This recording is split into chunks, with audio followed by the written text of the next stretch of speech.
Mounting waste as government fails to find buyer for £98 million worth of PPE. The government has failed to find a buyer for almost 2 million gowns and 300,000 goggles that had been offered to NATO countries after failing to reach the NHS supply chain. The £98.7 million order for the protective clothing resulted in 1.8 million items that are unsuitable for use in UK healthcare settings. The separate consignment of goggles was deemed fit for use but according to the government was surplus to requirements within its expiry date. The disclosure led to the Good Law Project (GLP) accusing the government of mounting waste as details of unwanted PPE and contracts awarded via a fast-track (VIP) lane continue to emerge. Gemma Abbott, the GLP's legal director, said the waste just keeps mounting. And no wonder, when sidestepping proper process and rampant cronyism have been the hallmarks of this government's COVID response.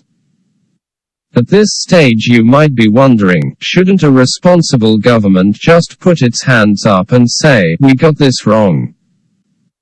The gowns and eye protection, purchased from companies in China and Hong Kong respectively, had been put up for auction to other nations in the Western Military Alliance via an online portal.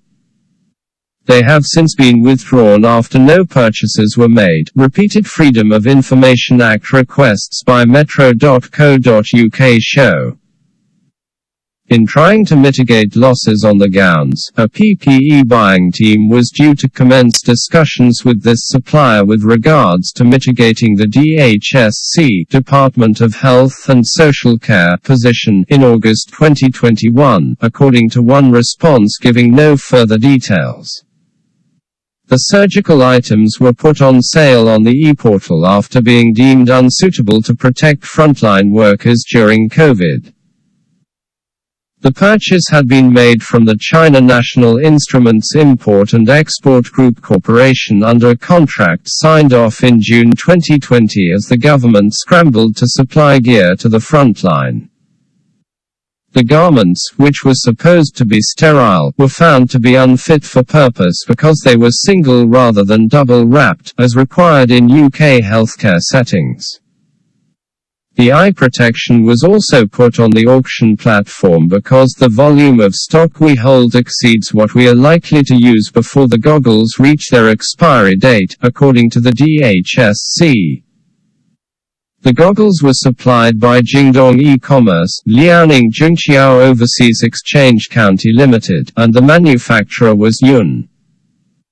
It's not known how much the PPE cost, but the government signed off an £8.4 million deal with Hong Kong-based Jingdong in April 2020 for a range of protective kit.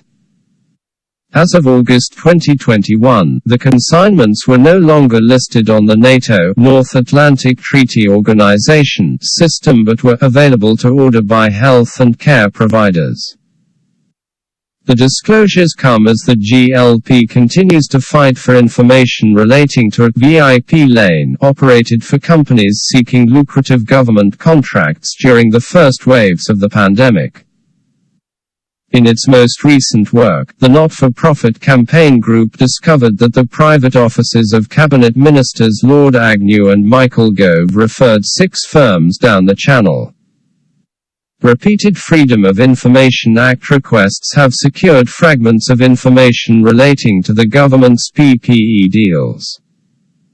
Some information is publicly available, although campaigners point out that material published online concerning the gowns even redacts the color scheme. In July, it emerged that almost 3 billion items of PPE bought by the government have been found to be unfit for the NHS. The cost to the taxpayer is around £1.5 billion, the DHSC's most senior official told the Public Accounts Committee.